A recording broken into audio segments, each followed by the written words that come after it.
It's good to see so many people here coming into the session. So I think let's get started right on time today. My name's Ken Foote, and I'd like to welcome you to this afternoon's AAG seminar on charting your career pathways in geography and geotechnologies with my guest, Joseph Kursky. This is the fourth of 6 webinars I've scheduled this fall with the help of Shannon Rolier of the University of Kansas and Mark Revell of the AAG. We're trying to feature topics that will be of interest to geographers all around the country, focusing especially this season on topics of value to early career geographers and to department leaders.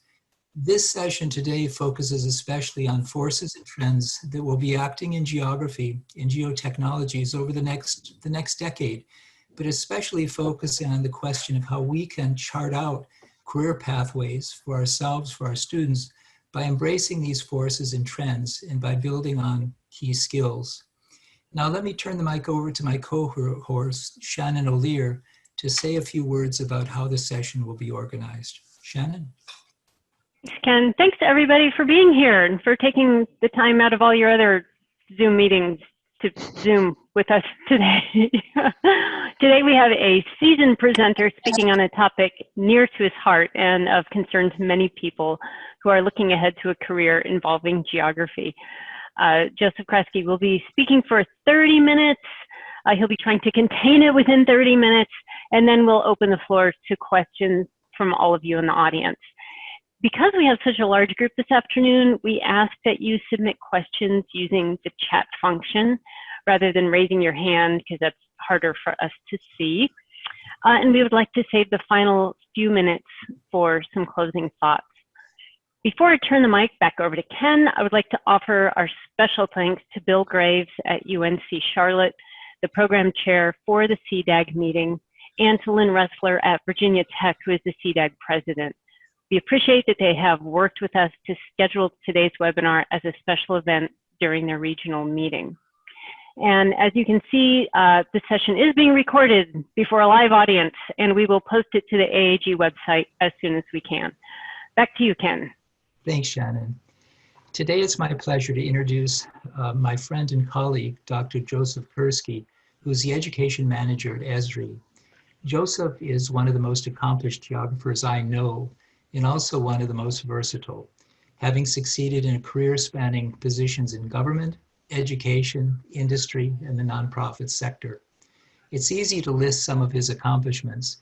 He's been education manager at ESRI for 14 years, but before that, he spent 21 years working at NOAA, the US Census Bureau, and the US Geological Survey.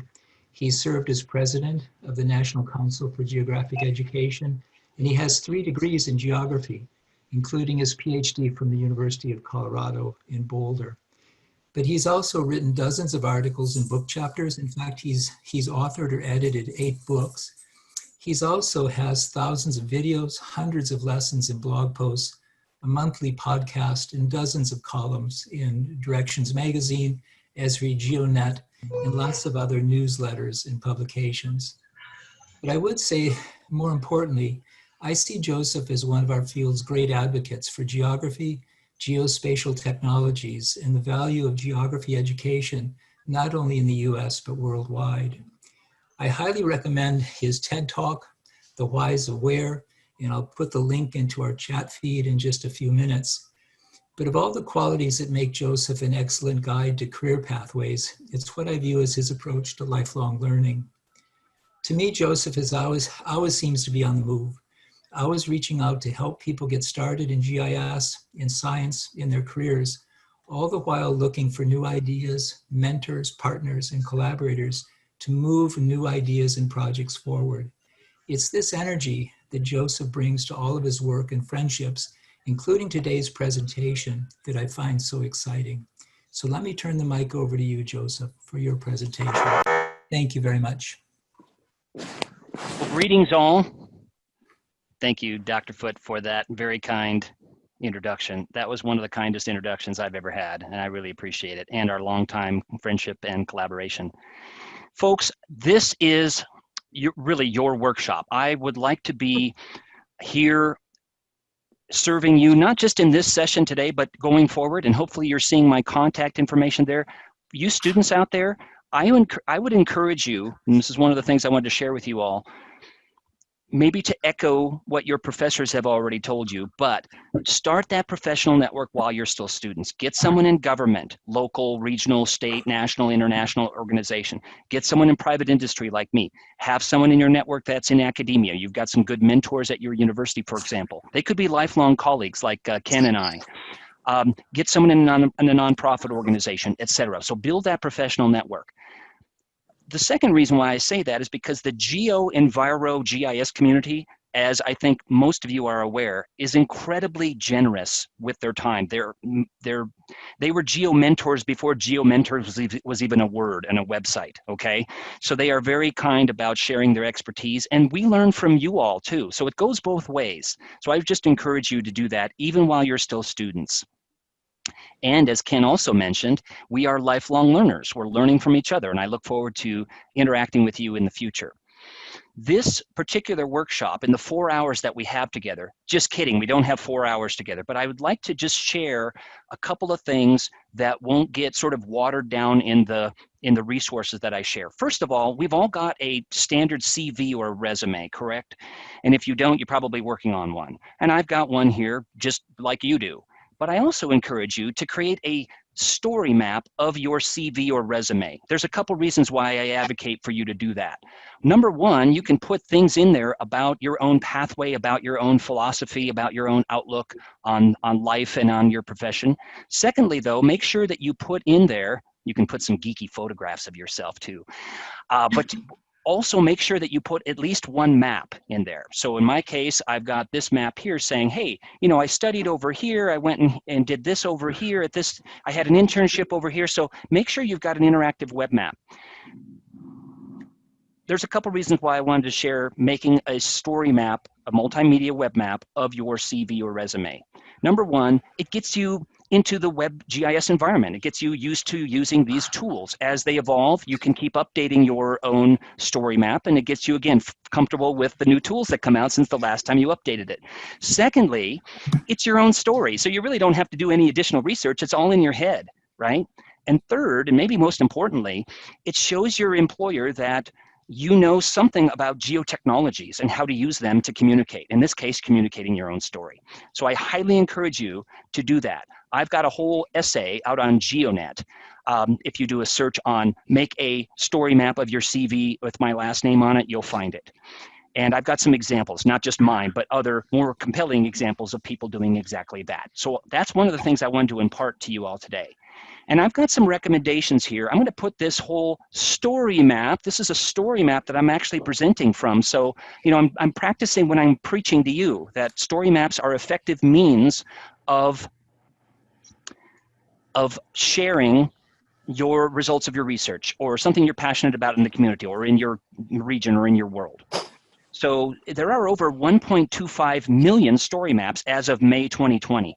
Sure, of varying quality, but the point is these are being used increasingly to communicate results of people's interests, research, and even getting into the journal world, e-journals using story maps. So that's pretty exciting to me to think about that. Now, here's one of the 20, and I'm not sure I'm going to get to all 20 because of our time constraints, so that's why I pasted it in the chat box here. But imagine a world without spatial thinking. To me, it's like sleepwalking into the future. It's making decisions that are not holistic, that are not interdisciplinary, that are not considering all of the what-if scenarios. Not to say that geography and geotechnology is going to solve all of our problems, but it goes a long way to doing so, correct? So I want you to think about, okay, the alternative is a world empowered with people like you that think spatially and critically about data, about methods, about problems, ask deep questions and things like that. So that's the world that we're in. We've got some good people like you out there. We've got some good data. We've got some good tools that I'll explain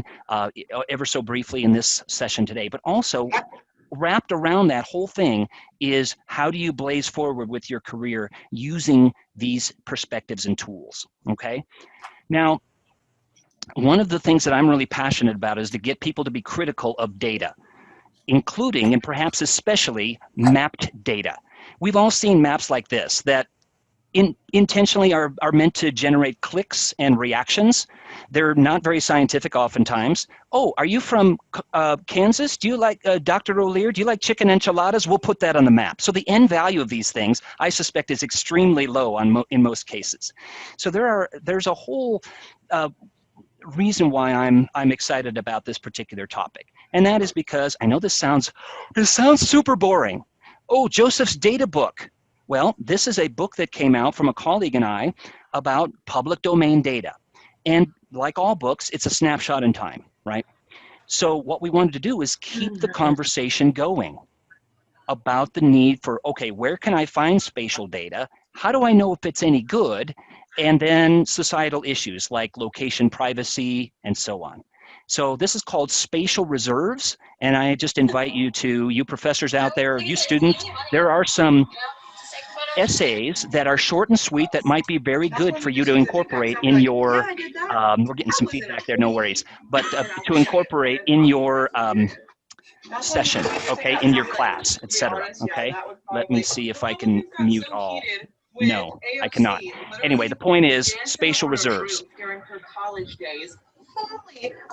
Second thing I wanted to share with you is that I wanted you to consider the impact that you want to have on our world. I don't think it's too big of a question to ask. We've got some serious issues locally, regionally, nationally, internationally, right? We've got biodiversity loss. We've got ocean acidification. We've got racial inequity. We've got climate, weather, natural hazards, health. Hello, all these are geospatial in nature, right? They all have a geographic component, and hence the world, our communities desperately need people with your skills.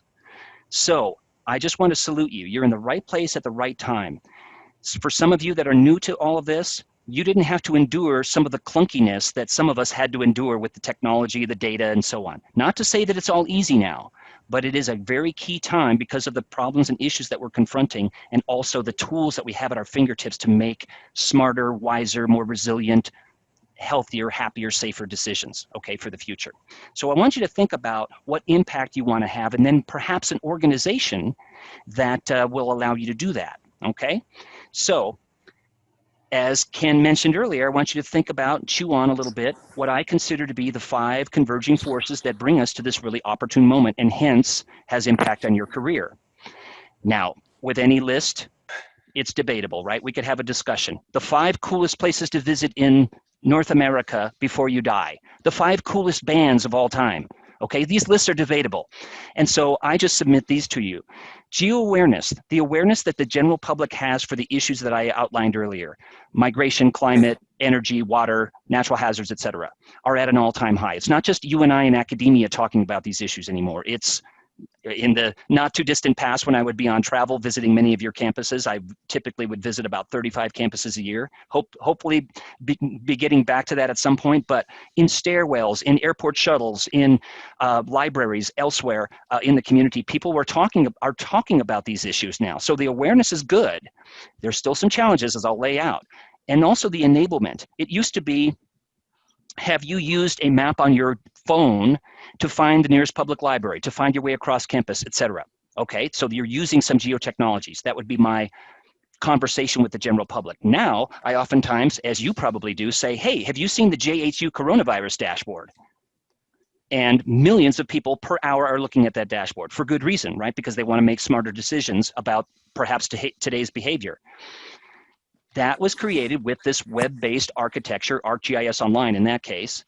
And the point is, you have access to that same technology to create something of interest to you. My particular survey that I've created in a dashboard is this one. I'll show you here. It is, how walkable is your community? I'm very passionate about walkable communities, and so I created a short story map on walkability.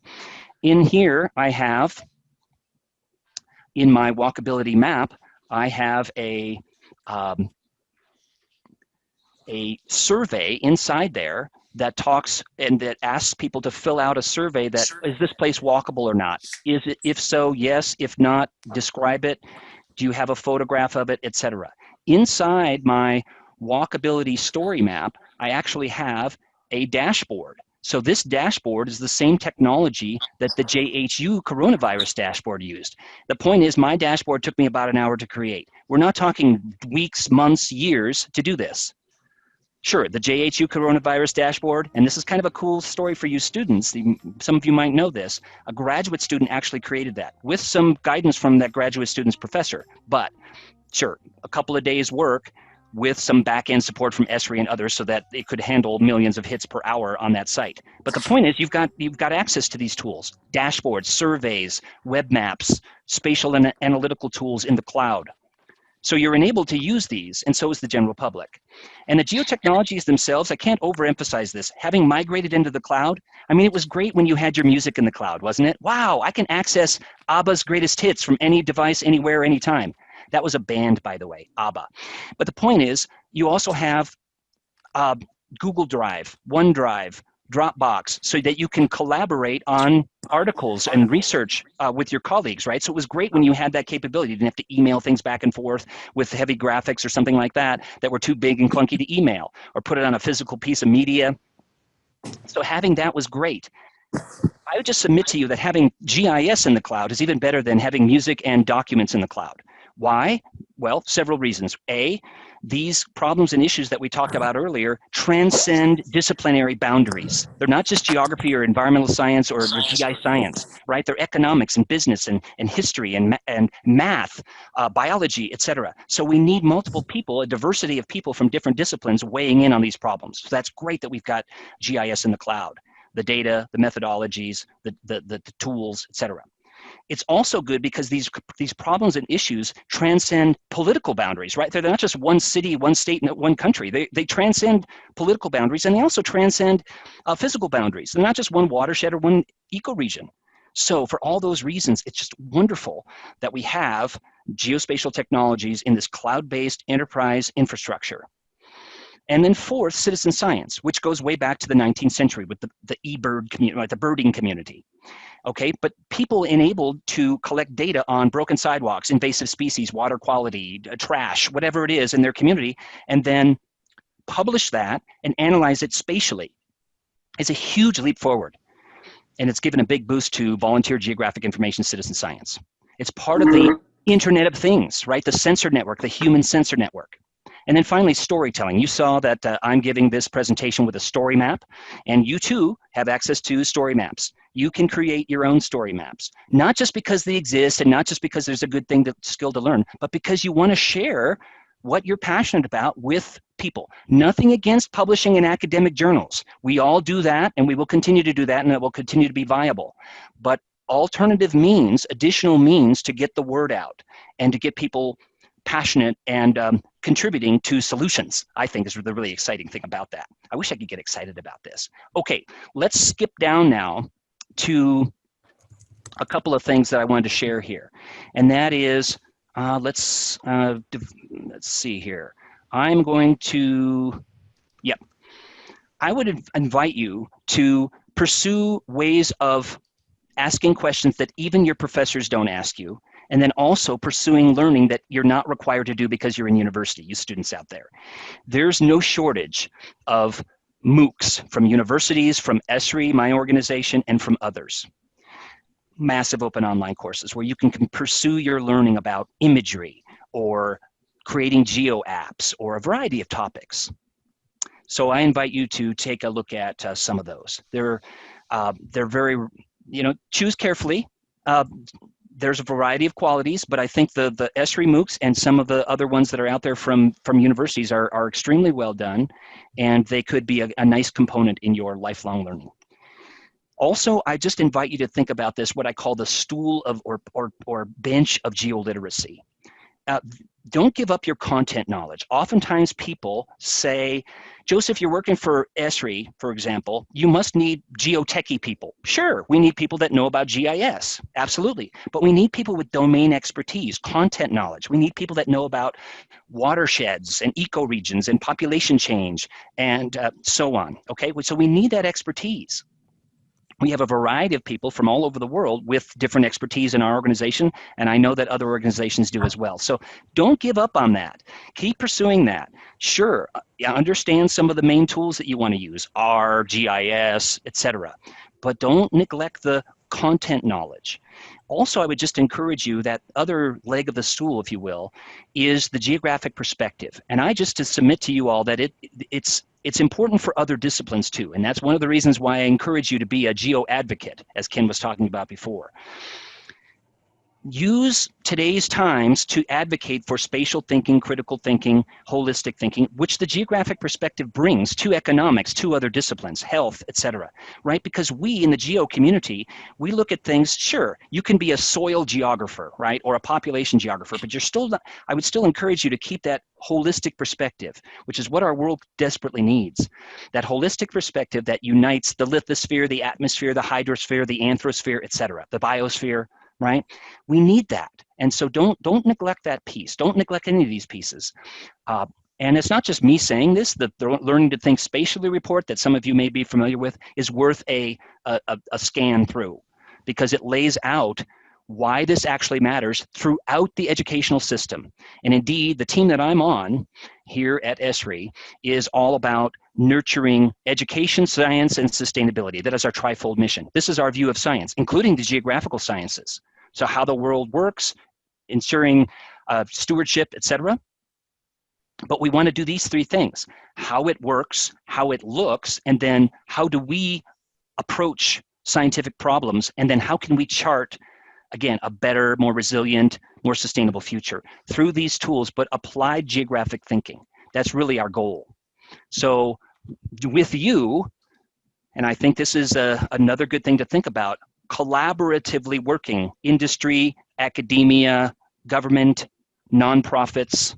And as Ken mentioned, I've actually been very blessed in my career to have toes in all of those waters. But even if you don't, go to different agencies and have that sort of experience, I would just encourage you to collaborate with multiple partners to advance geographic and spatial thinking and the use of applied geographic thinking through geotechnologies. So that was one of the things I wanted to share. The other thing that I wanted to share is that when you think about organizations that you want to work for, this is our trifold mission: education, sustainability, and science, as I mentioned earlier. The team that I'm on, it wasn't just invented yesterday. Hey, we should work with educators. First of all, we're all educators on my team. We're actually real people. So if you go to the education page at ESRI, it's not just some bot that comes up, like on some pages. Hey, may I help you? We're actually real people. And what we want to do is help you be successful with teaching with geospatial technologies, research with geospatial technologies, and managing campuses with geospatial technologies. So the facilities managers, the people that map campus infrastructure, water, electrical, fiber optic, etc., and then also campus safety operations. And especially now with, should we come back to campus? When should we? How should we? Right? In our current health situation, that's all a spatial problem if there ever was one, right? So this team actually was created thanks to Jack Dangerman back in 1992. So for quite a few decades now, we've been tapping on all the windows and doors that we can think of, saying, hey, let's collaborate, let's work together to help people effectively use applied geospatial thinking through geotechnologies. The other thing that I wanted to share is I want you to think about the following. The geospatial technology competency model is a very good, I think, framework for, as you chart your course in your career, to think about, where do I have gaps? Now, I've been working with the Geotech Center for quite a few decades, really, for about 20 years now. They are a group of community colleges that banded together saying, look, we've got some common goals. Let's advance our own teaching and research, but let's also advance the whole community. And one of the things that they came up with is this geospatial technology competency model. And I would just invite you to use this as one of the tools to chart your own future. What I really like about this is the lower part of the pyramid. Are you ethical? Can you use data? Are you organized? Can you communicate? All those core things that have to be there to support all of the other higher things that you're doing, the problem solving, the decision making, the use of tools, okay? So I would just encourage you to take a look at this geospatial technology competency model. Now here's my pathway. I wanted you to think about, Ken briefly referred to this at the beginning. Think about your pathway. And you don't just have to have one. I have had some shifts over my career, for example, from federal to private. And so again, think about the kind of organization that you want to work for. unless you're one of the few that have your own consulting company and you're answering to nobody but yourself, you're probably going to work for an organization. And one of the things that I wanted to encourage you to think about today is how you can contribute to the organization. First of all, there's no excuse not to do your homework on your organization that you're applying for. Oftentimes we get good people applying at ESRI, for example, and say, you know, I want to learn more GIS. Great. We all want to learn more GIS. How are you going to contribute, though, to the organization's goals, right? That's what you got to think about. The other thing I wanted to encourage you to do is, what if you have the kind of career journey where you've got a couple of toes in different waters? You can do that. So for example, in my case, yes, I'm an education manager at ESRI. I've got a team of about 15 people, and we're all united on K through 12, libraries, museums, community colleges, technical, tribal colleges, universities, lifelong learning, encouraging all those sectors to use GIS. In a deeper way, the whole platform, as I talked about, and then in a broader way. In other words, this spatial thinking stuff is too valuable just to be in geography and environmental studies and GI science programs. It needs to be in economics, business, health, etc. But that all being said, that's a fairly, all-encompassing thing. It's a grand mission that we're all a part of. It's not just our team. It's all of you, all y'all, ustedes, everyone, vous, tú, as well. But I also teach at several different universities because, like many of the professors that are on here, probably all the professors on here, we love teaching. We love interacting with students. So I've got, some toes in academia as well. And I do my own research, for example, is on the effectiveness and implementation of geographic information systems in education. No surprise. So I'm one of those fortunate folks that, you've got your master's thesis or your doctoral dissertation. Pick something you're really passionate about that you can kind of pursue afterwards, not just, graduate and I'm going to move on. Not to say that you can't change your focus, but if you pick something that you've got a lot of stones that you're still turning over in terms of future research, that's really exciting. Another thing I want you to think about is your nudge moment. What brings you here? Now, for me, it's reading The Last Great Auk when I was a middle school student. I'd read it every year, and I would get to 52, something like that, when the last of these magnificent birds that swam from Iceland to North Carolina and back every year were destroyed. So the last three birds were bashed, okay, with a club, and that was the end of the great auks. And so, as a 11, 12-year-old, I would think, what's wrong with this picture? Can I do anything about this in the future? What kind of career path would allow me to make an impact, a positive impact? And so you might have a professor, a book that you read, a class that you took, something else that nudged you into where you are today. And I just want you to have respect for those folks and those moments, and embrace those moments and those folks, and let those folks know that you appreciate the nudging that they did for you. Also, I think it's important for us in the community to know what's happening in GIS and geography education. We've had some ups and downs. We've had some challenges over the years. Despite the fact, for example, now that people are geo-aware as they never have been before, as I mentioned in those 5 forces, there's still this, you're a geographer? I had that in middle school. What do you do exactly? So it's your opportunity, and I would encourage you all to have the elevator speech down. Get your 30-second speech, get your 1-minute speech, get your 5-minute. You might have 10 minutes with your board of directors or your city managers, etc. Have those different lengths down, because you never know when you're called on to give those, and you'll have an opportunity to give those. This is a somewhat geeky map, but it shows all these little red schoolhouses, or just the USA alone, where schools have an ArcGIS Online license, free, that they can use to teach social studies, science, math, history, etc. Okay? This is pretty exciting to me, because think about the students going to schools like this all over the country, okay?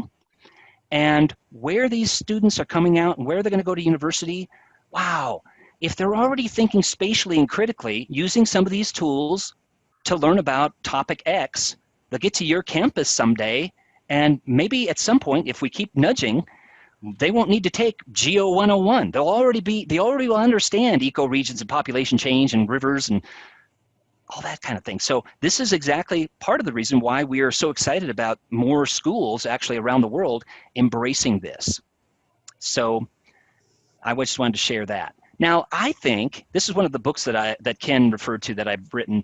It's all about the revolutionary moments in geography. Geography is actually a pretty revolutionary topic. A lot of people don't think of it that way, but it is, and that's what I explain in this particular book. It's an alternative way of teaching about geographic foundations. Not to say that the thematic and the regional approaches aren't valid, but this particular one is a sort of a revolutionary. People and discoveries, not just technology, but ways of thinking that moved us forward. Again, kind of that nudge moment that we talked about. Another thing that I want you to think about is embracing change. Now, this is taken in an actual high school that I was working in a while back, running a Geotech club, so geo mentoring in action. What is this? Some of you probably know what this is. And in the interest of time, you might want to put it in the chat box. I know we're running a little short, but give me some feedback here, folks. What is this? It's a doorstop now, but it wasn't always a doorstop. What was it? Yep, absolutely. I'm getting some feedback just to me. Feel free to share with the whole group. Yep.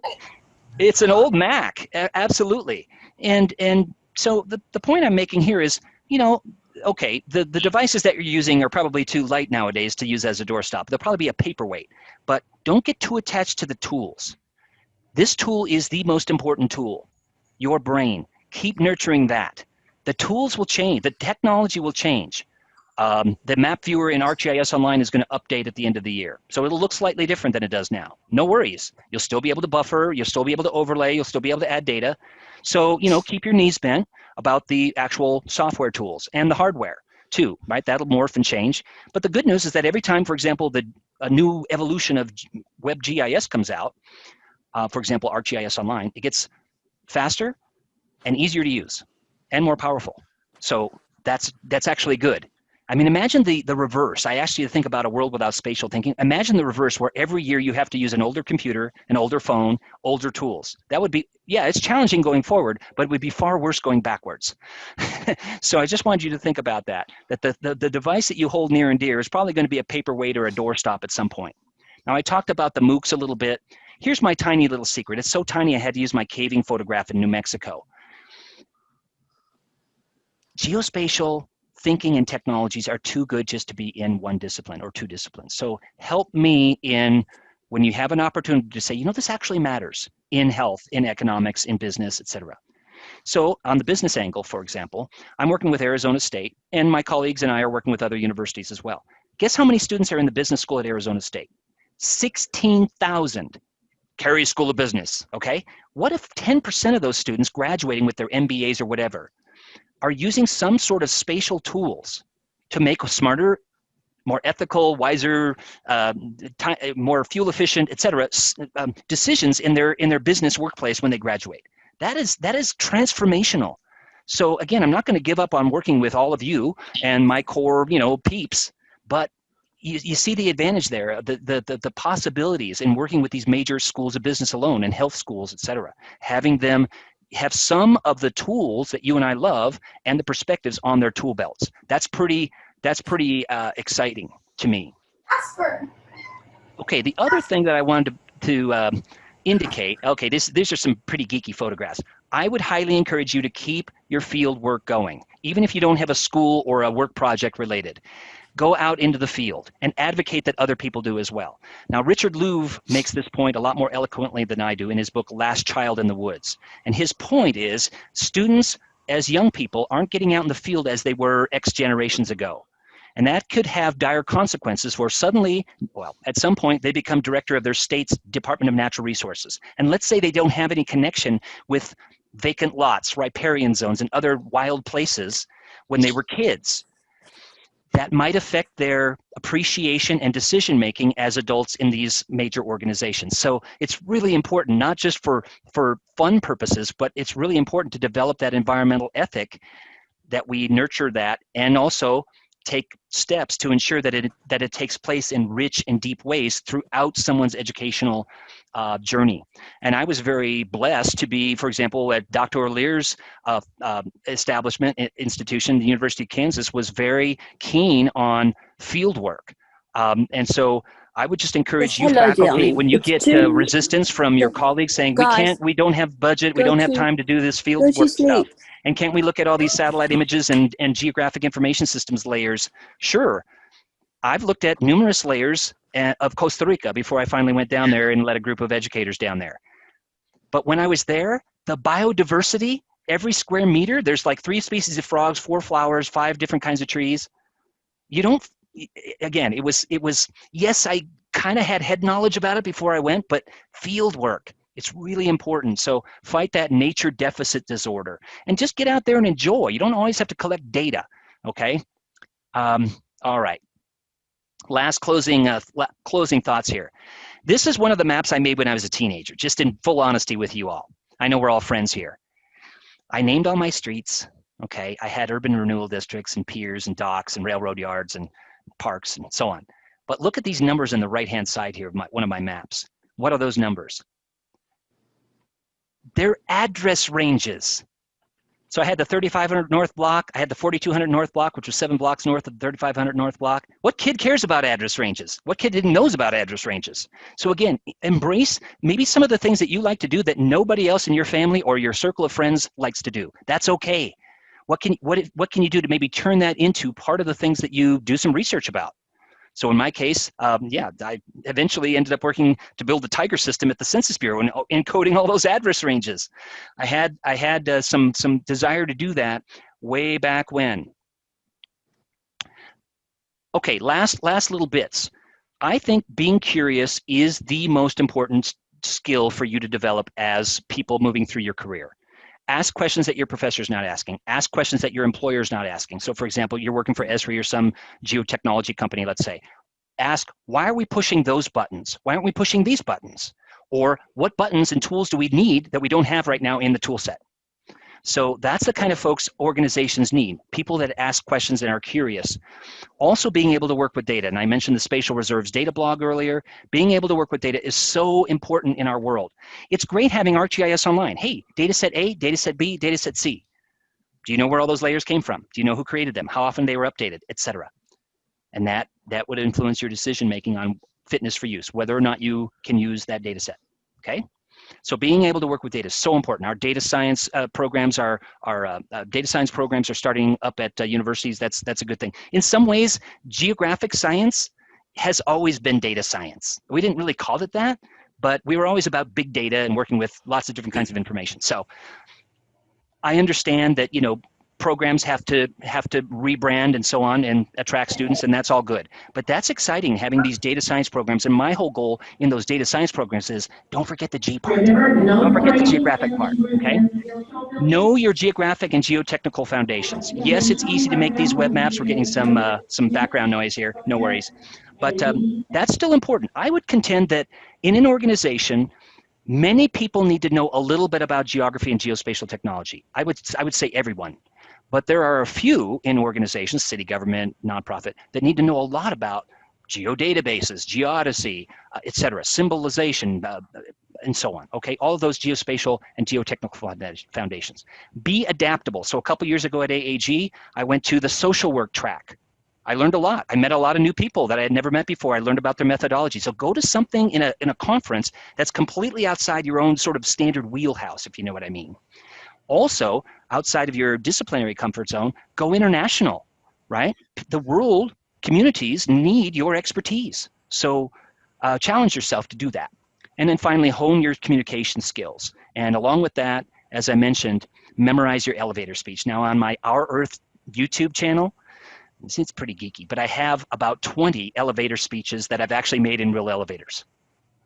So use those for some inspiration if you think they're valuable.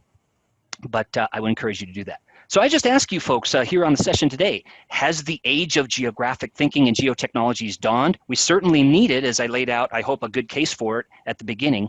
But I believe it's the best time for you to really, if you're mid-career and you're just getting into this, no problem. That we need you too. And oftentimes when people apply at my organization and others, I think they discount the non-geo part of their career. Oh, I was in retail for 10 years. Well, you managed people. You managed a budget. You thought about merchandising, right? You had a lot of skills that you're bringing forth, so don't neglect those skills. But I believe it's the best time for you to expand or enter this field. And without spatial thinking, we're sleepwalking into the future, as I indicated. Challenges remain. We have numerous challenges, no doubt about it. But I'm very confident that we will we will thrive. We will thrive through them because of good people like you out there, good data, good tools, and wise decision making. So I would just invite you, think about where this possibly is. Where did I take this photo? Ooh, a little spatial thinking quiz for you. But please, let's connect, let's chat right now, but also going forward into the future, if there's anything that I can do to be of assistance to you going forward in your own career path, you know how to contact me, and I would be honored to keep working with you folks. All right, let me check the chat box. Dr. Rolier, anything that comes up that is major that I need to address here? I'm just going to scan up through here. Absolutely. I've got one for you. Mm-hmm. Okay, so this question comes from Jennifer Love in Houston, Texas, and she writes that GIS mapping is emerging in many industries nowadays. What is the trend in careers for GIS? Do you see more geographers working in GIS mapping, or are you seeing more people with industry-related degrees getting certified in ArcGIS software? And I would add, I think one of the nuances here in this question is knowing the tools, knowing the software is not the same as understanding the geographic processes. So I think it's actually a concern when you have business people learning the tools without really understanding the underlying geographic processes. Yep. Lots of good threads in there. First of all, I think that what I'm seeing is the jobs with GIS analyst, GIS manager, GIS technician, they're going to still modestly increase, especially in local government that, you know, they're just getting into GIS in some cases. But the steeper curve is wildlife biologist, and one of the skills on that biologist's requirement is geospatial technology, city planner. BIM, CAD, GIS, merging of the interior versus the exterior spaces.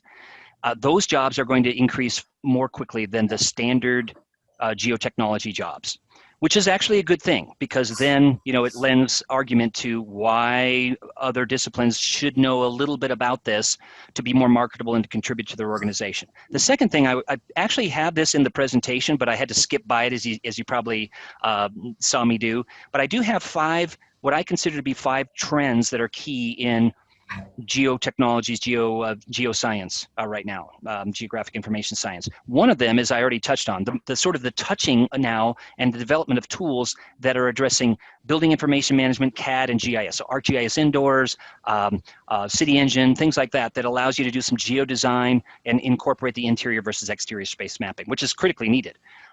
Right, like what happens on your campus if there's a major weather event at 2 p.m. on a Friday, in a standard semester when everybody's on campus, or a lot of people.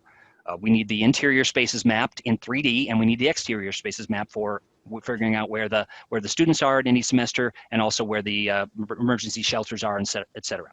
The second one I have on there in that list is artificial intelligence and machine learning. The third one I have on there is 3D analytical tools. I also have the IoT and working with real-time data feeds and being able to serve and use the sensor network and other data feeds. So the other part of your question is, okay, sure, your typical business analyst, they want to map their competition. They want to be able to make choropleth maps. They maybe don't know it's choropleth. I want to make a color-coded map, okay?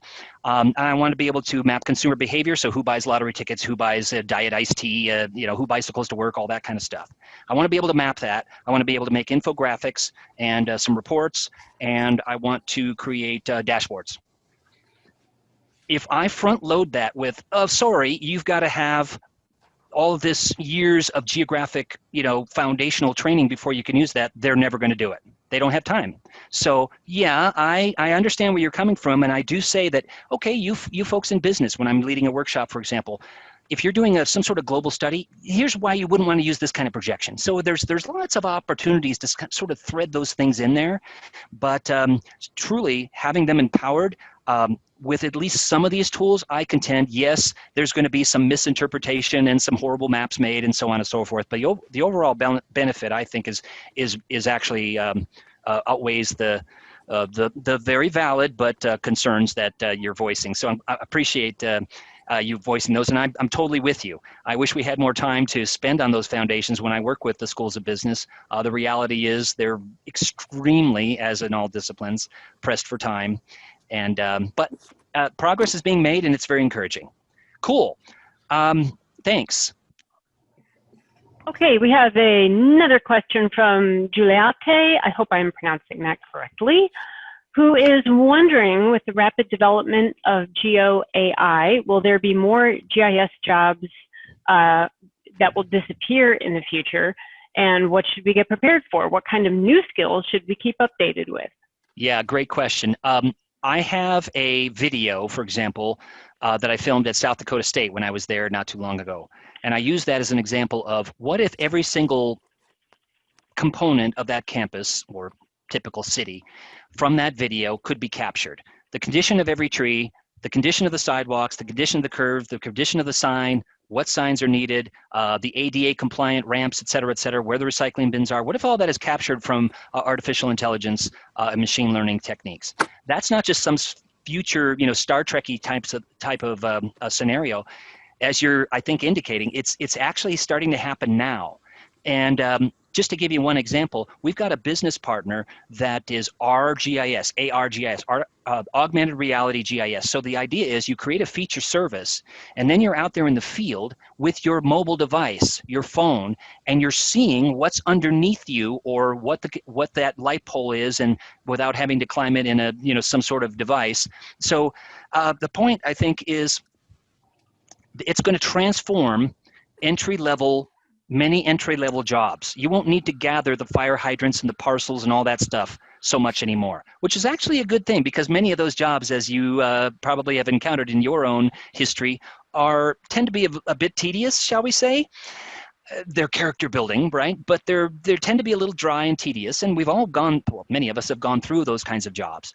But that's actually good, because I think you'll be able to get to the point where you're going to be able to do curation of the fire hydrants and the sewer lines and all that infrastructure and the living things as well. But you'll also have more of those kinds of jobs that are more analysis, because the data, as we've seen over the last generation, right, has become not ubiquitous. You still might need to go down and collect the tree species in the local wetland, but the point is those jobs will be transformed. So I think you're honing in on something really key. So as much as you can get into some of these AI, ML methods, and also one manifestation of getting into a little bit of the coding that's behind all of these technologies, if you can dip a little toe into the Python and JavaScript world, use the Jupyter notebooks, for example, you've got them right there in ArcGIS Online. You can have a frame inside ArcGIS Online that is your Jupyter notebook.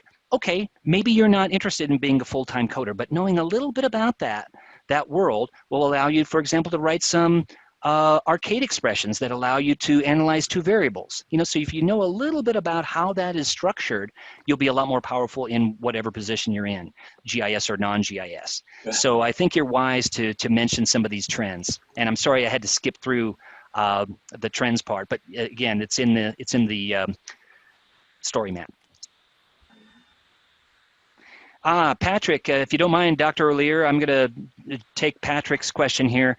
I've got an essay on reflections on migrating from map to pro, ArcMap to pro, that I'll put here in the chat box. But first of all, being an instructor myself, I can completely relate.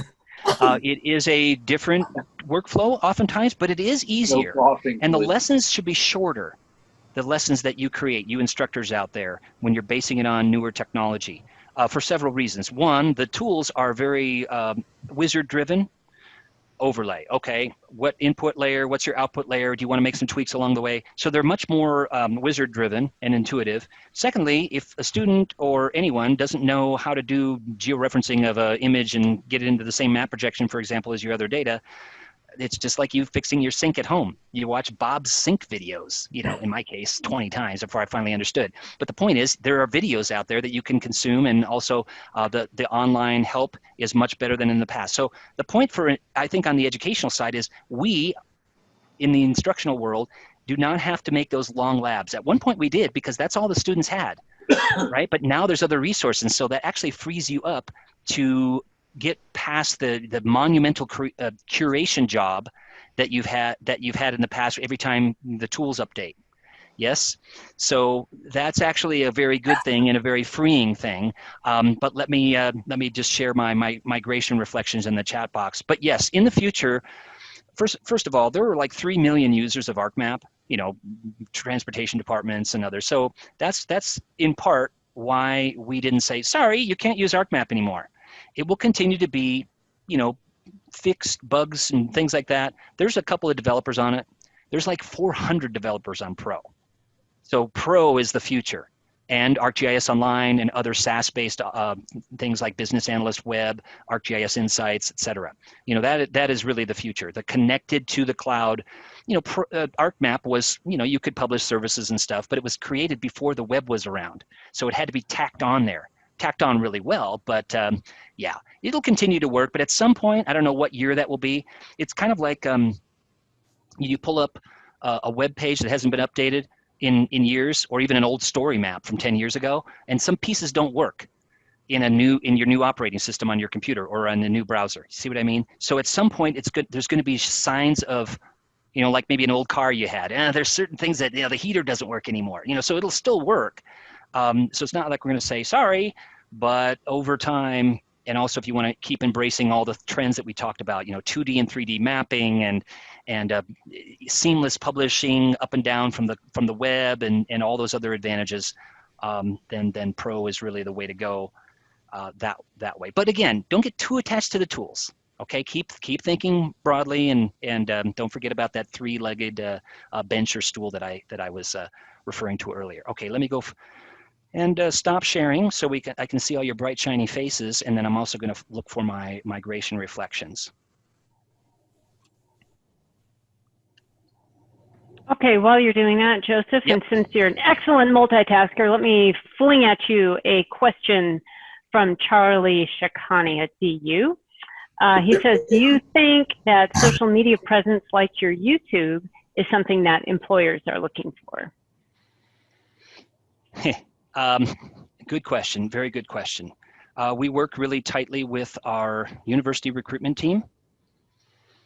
And so they are the people in normal times that actually go to your campuses. Along with me, I'm usually advising and getting feedback on curriculum implementation and so on. But the university recruitment team is definitely there to find stellar students that we can hire. Just as an evidence of that, we have a higher education chat that takes place every month. And this month, so it was earlier this week, we had Morgan Sapia on there. She is newly graduated, well, a year ago, from Westchester University. Now she's working on our Smart Cities team. So we actually do hire people. We're still hiring, not as rapidly as we were a year ago, but we've not shrunk. Yeah, and we've never had a layoff, which actually speaks to the resilience of geospatial. People want the data, they want the tools, they want to be able to use this stuff. So that's actually a very good thing. But the other thing that you're touching on is one of the things that the university recruitment team, and I think other people in our HR and probably other HRs look at, one of the very first things is your social media presence. Not to say that you can't enjoy yourself and post pictures of you at some wonderful place around the world. But if it's all you partying and carrying on and maybe doing something inappropriate, that is a big red flag, as you probably would suspect me saying. Yeah. So yeah, be cautious of your digital presence for sure. It's something that's definitely considered. It's not the only thing that's considered, but in terms of producing content, again, coming back to that story map example, if you've got a couple of things that you can point to, even when you're without your own device, or hey, go to this, for example, my story map, and see a sampling of what I've done. That is a good thing. And so I'm always encouraging faculty to have the student portfolio assessments as part of their courses, so that the students, when they graduate, can have a decent body of work that they can refer others to. So yeah, very good questions. Thanks, folks. Much appreciated. Joseph, this is Ken. Hi. We're closing in on the end of the session. I was wondering if you had maybe a couple of last thoughts as we reach the end of the talk today. Well, I really want to end with the following. This is a bit of a refocusing on what I started with, but this is really a key time for us in the geo community. And you have a big role to play. You are going to push the boundaries of geographic science forward and the tools. GIS, for example, was criticized years ago for being too positivistic and some other criticism, horribly looking maps, etc. I'm not saying that we're completely past that. We've still got some challenges in providing the tools that people need to make these wiser, smarter decisions. But this is a really key time for us as a community.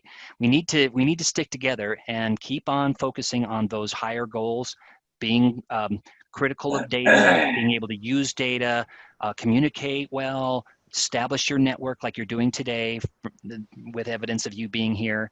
I would just say that this is a challenging time, but I'm very encouraged. I mean, think of Jon Snow, right?